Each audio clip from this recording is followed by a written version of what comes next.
Je parle aux Sénégalais et j'espère que les Sénégalais écouteront parce que je ne les ai jamais menti.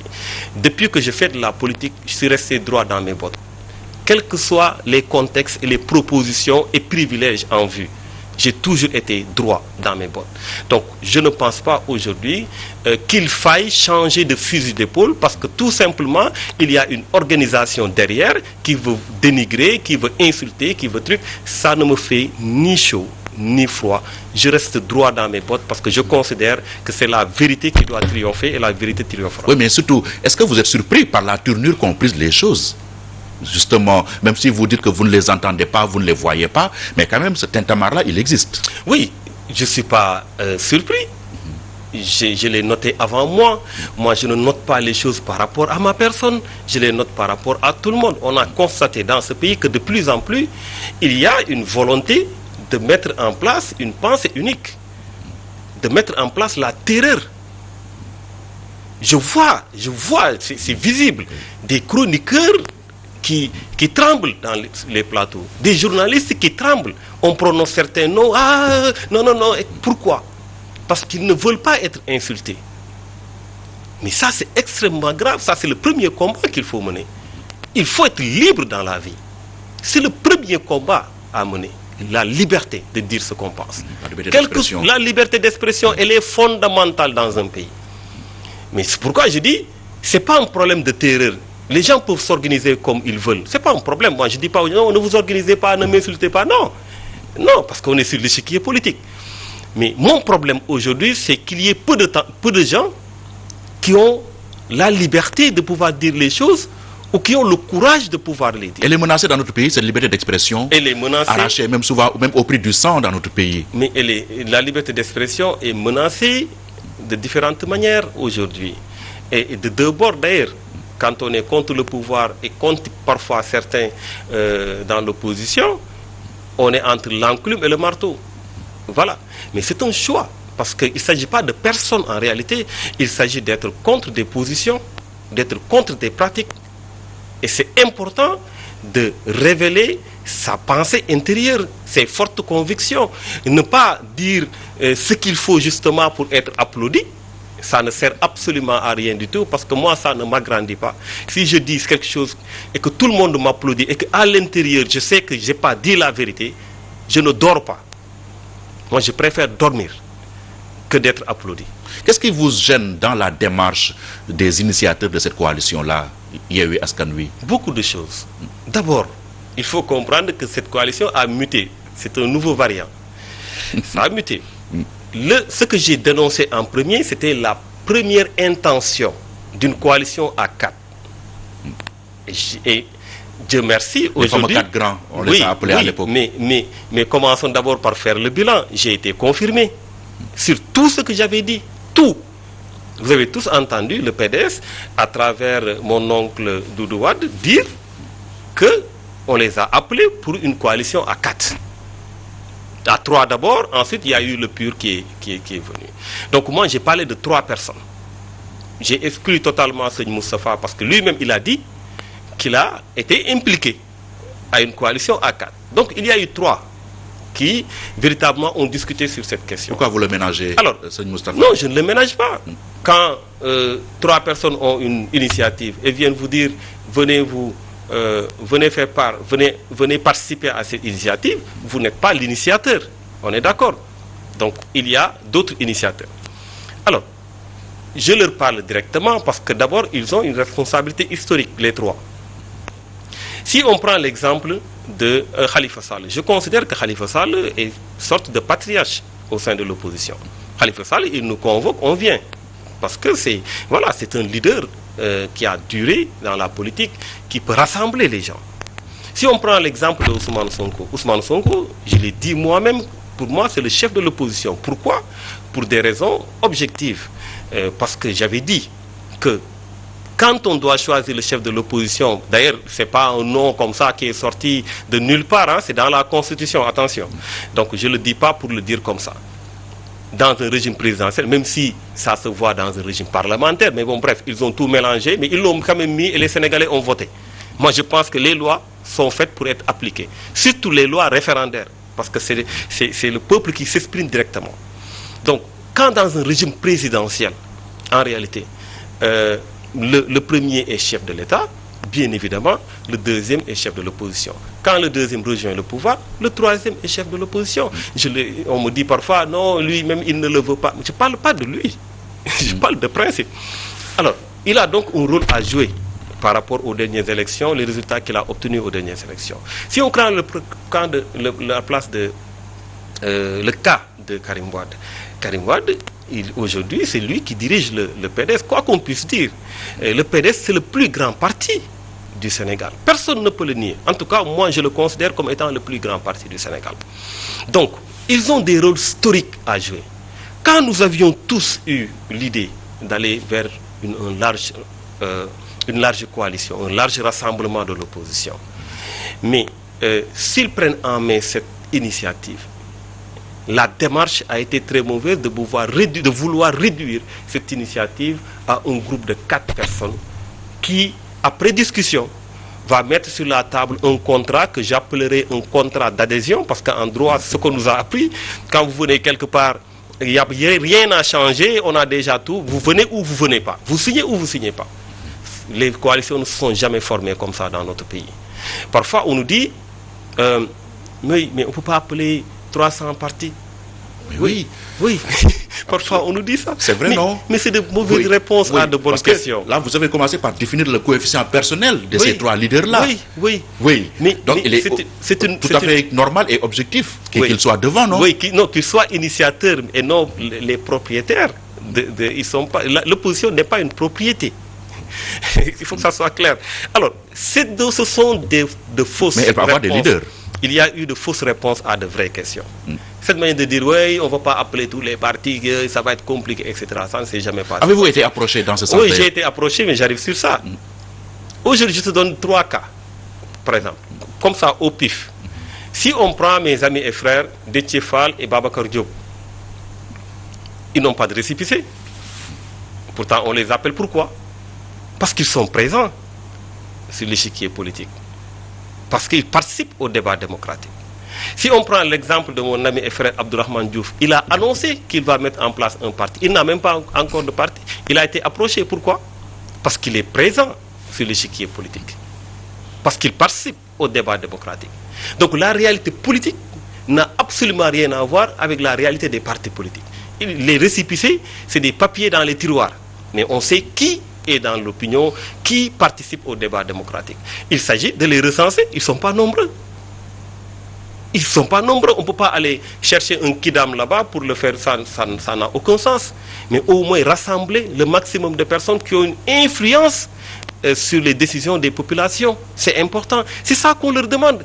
Et ça, si on le fait, la conséquence, c'est quoi? Pour moi, la seule conséquence qui est valable, qui devait être recherchée, c'est de créer un aspect dissuasif. Lancer un signal fort au président de la République sur les velléités d'aller vers un 3e mandat. Vous ne pouvez pas y aller parce que d'abord, le peuple a parlé, nous avons gagné pratiquement l'ensemble des trucs, ou en tout cas nous avons fait un bon score. Voilà le signal fort qu'il fallait lancer. Oui. Malheureusement, je termine juste sur ça, malheureusement dans le contexte actuel où on pouvait régler beaucoup de choses avant une déclaration éventuelle d'une 3e candidature, on a préféré être dans des calculs, on a préféré être dans autre chose. C'est ça qui est dommage, c'est ça que je condamne. Fortement d'ailleurs. C'est plus la forme qui vous gêne que le fond. Mais bien sûr. Le fond, il reste le même. Faire front commun pour aller à l'assaut des municipalités et prendre rendez-vous pour 2024. Bon, je vous ai laissé le temps de mettre dans le fond ce qui est dans le fond et dans la forme, selon votre compréhension. Si c'est ça que vous pensez étant le fond, non, malheureusement, ça ne s'est pas passé comme ça. Alors, aujourd'hui, quand on dit on discute à 4 et on veut mettre en place quelque chose, pourquoi la discussion a duré? Parce qu'il faut discuter dans les détails. Il ne s'agit pas de dire je suis initiateur. L'initiative ne peut pas manquer. On peut être initiateur d'un projet, mais si on doit l'ouvrir aux autres, on doit faire en sorte que les autres puissent apporter au moins leur point de vue dans cette question. C'est important. Ça n'a jamais créé de problème. Le nom, la couleur et tout ça, les gens peuvent discuter et trouver la meilleure formule Pourquoi on voudrait nous faire croire que de la discussion jaillit l'ombre? Non, de la discussion jaillit la lumière. Mais il faut d'abord accepter d'aller discuter. Non, mais est-ce que ce qui était prévu, je vous parle du premier projet. Le premier projet, justement, ils sont allés très loin dans les discussions, etc. Il y a eu des problèmes parce que certains voulaient ouvrir, d'autres ne voulaient pas. J'entre pas dans les détails, chacun dira la responsabilité des uns et des autres dans cette affaire. Mais fondamentalement, cette méthode allait évidemment isoler certaines personnes parce que c'est une manière de dire nous sommes soudés, nous avons prévu ça, si vous voulez vous venez, si vous voulez pas vous partez. Ça va créer quoi? Ça va créer disons la scission au niveau de l'opposition, ça va créer énormément de problèmes. Donc nous pensons toujours, ou nous pensions, parce que de toutes les façons c'est un peu passé, mais que la meilleure démarche, c'était d'abord de tenter une large coalition. Si on n'y arrive pas maintenant, c'est autre chose. Mais ça n'a pas été fait et c'est ça le plus grave aujourd'hui. Mais est-ce que le poids... Maintenant, il y a eu...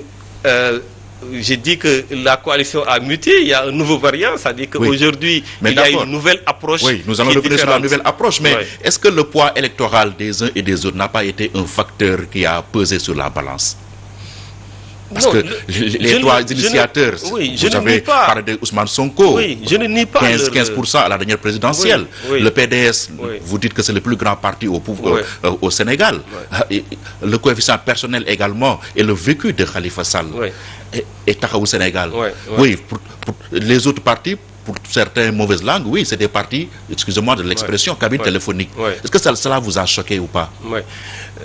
Vous savez, c'est toujours des mauvaises réponses aux vraies questions. Ce sont des réponses qui reviennent. Hein? Vous l'avez pris, vous les avez orientées en question. Mais, fondamentalement, sur cette question, les différents partis qui ont eu l'initiative, mais personne ne nie leur poids électoral. Personne même ne nie leur légitimité. Moi, j'ai parlé de rendez-vous historiques. Ils avaient une responsabilité compte tenu justement de plusieurs aspects, légitimité, poids, etc., etc. Et compte tenu du contexte actuel. Parce que n'oublions pas que si on prend le cas de Khalifa Sall, par exemple, en 2009, s'il n'y avait pas tout le monde autour de lui, il n'allait jamais être maire de Dakar, on est d'accord. On est d'accord. Oui, vous dites... Ok, non, mais non, c'est une évidence. C'est une évidence. Vous pouvez ne pas répondre, mais l'évidence est là. Ils vont en tirer les Votre manque de réponse ne va pas éliminer l'évidence. L'évidence est là. Si on prend le cas d'Ousmane Sonko, en 2017, s'il n'y avait pas tous ces partis qui l'ont soutenu, notamment de hautes personnalités connues telles que Imam Beignan, etc., peut-être qu'il n'allait pas avoir le plus fort reste, il allait avoir peut-être le plus petit reste. Ainsi de suite. Donc, le fait de vouloir dire, oui, nous, non, vous avez aussi eu un parcours. Chacun a eu à avoir un parcours. Et aujourd'hui, chacun d'entre eux, par rapport à le score, on ne peut pas dire, tout score est le produit d'un contexte. Tout score est le produit d'un contexte. Donc, nous n'allons pas entrer dans ça. Nous ne faisons pas les détails des scores. Qui a apporté, qui n'a pas, qui a du poids, qui n'en a pas. Oui, parce qu'à côté de l'appareil, il y a le coefficient personnel du candidat. Mais le coefficient personnel est mesuré comment? C'est un problème. La crédibilité du candidat. Non, mais est mesuré comment? Est-ce qu'il y a des élections aujourd'hui au Sénégal pour dire que telle personne a un coefficient personnel supérieur à telle autre personne? Il n'y en a pas. Il y a eu des coalitions, il y a eu toujours des coalitions. Il y a eu un effet d'entraînement aussi, parce que Sénégal est fait folie, mais tu es contre lui, va soutenir l'autre. Mais qu'en est-il du coefficient personnel en tant que tel? Personnellement, je ne peux pas dire que quelqu'un a un coefficient personnel plus élevé que moi, par exemple. Non, il n'y a pas de mesure, je veux dire. Ce n'est pas une manière de dire que j'ai le même coefficient. Mais je dis, il n'y a pas de mesure. Donc, c'est les coalitions. Et justement, c'est pourquoi beaucoup d'entre eux font tout pour créer des coalitions. Pourquoi certains ne décident pas d'aller seuls à des élections? Pourquoi? C'est ça le problème. Oui, parce qu'on dit au Sénégal, il est impossible de remporter une élection sans coalition. Voilà. Quand il est impossible de remporter des élections sans coalition, il faut plus d'humilité. On a besoin de tout le monde. Parce que c'est un effet d'entraînement. C'est tout. Les gens vont se dire, ah, c'est ça le bon groupe, on va y aller. Pas forcément il y a telle ou telle personne. Ça, c'est autre chose. Donc, moi, je ne leur nie pas leur légitimité. Je ne leur nie rien du tout. Au contraire, je vous ai dit ce que représente Khalifa. Je vous ai dit ce que représente Ousmane. Je vous ai dit ce que représente le PDS. C'est moi-même qui l'ai dit. Je ne l'ai pas inventé, donc j'y crois fortement. Mais ils ont un rôle historique à jouer par rapport à ça. Parce que nous allons vers des problèmes, peut-être, parce qu'on parle d'éventualité de candidature. Mais moi, j'ai vécu la candidature, la troisième candidature. C'est un problème il y a eu énormément de morts dans ce pays. On ne veut plus revivre cela. Donc si on pouvait, dès ces élections-là, régler énormément de choses, il fallait le faire. Il fallait au moins le tenter. Ça n'a pas été tenté. Et quand j'ai alerté, j'ai dit quoi? Attendez, parce que c'est important qu'on parle de bilan de ce que j'ai eu à dire. J'ai dit qu'ils sont, vous trois, ce que vous faites, ce que vous voulez faire là, c'est pas bon, c'est contre l'opposition. Ensuite, ce n'est même pas sûr que vous soyez ensemble, que vous restiez ensemble. Qu'est-ce qui s'est passé? Il y a eu fissure. La défection de Bougane. Et j'avais dit, non, je parle des trois. Et j'avais dit, s'il y a fissure entre vous, il y aura d'autres coalitions également. C'est le cas aujourd'hui. Et nous sommes dans un système du Raougadou. Plus qu'il y a des pôles de candidature puissants dans l'opposition, plus les voix vont être divisées. Et plus le pouvoir aura la possibilité d'avoir le point de plus, la voix de plus, les deux voix de plus, etc. Ça peut se jouer sur quelques voix, sur des centaines de voix. Et la défection de Bougane est-elle venue vous conforter dans votre position? Oui, mais tout ça était prévu.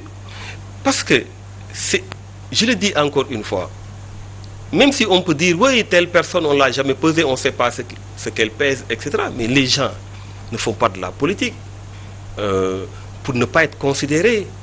Parce que parfois, il s'agit d'un manque de respect. Je suis désolé de le dire comme ça. On ne peut pas, dans une coalition, vous avez dit que si j'ai été approché, je vous ai répondu, effectivement, j'ai été approché, mais après, bien entendu, ma déclaration, et après que la coalition est mutée.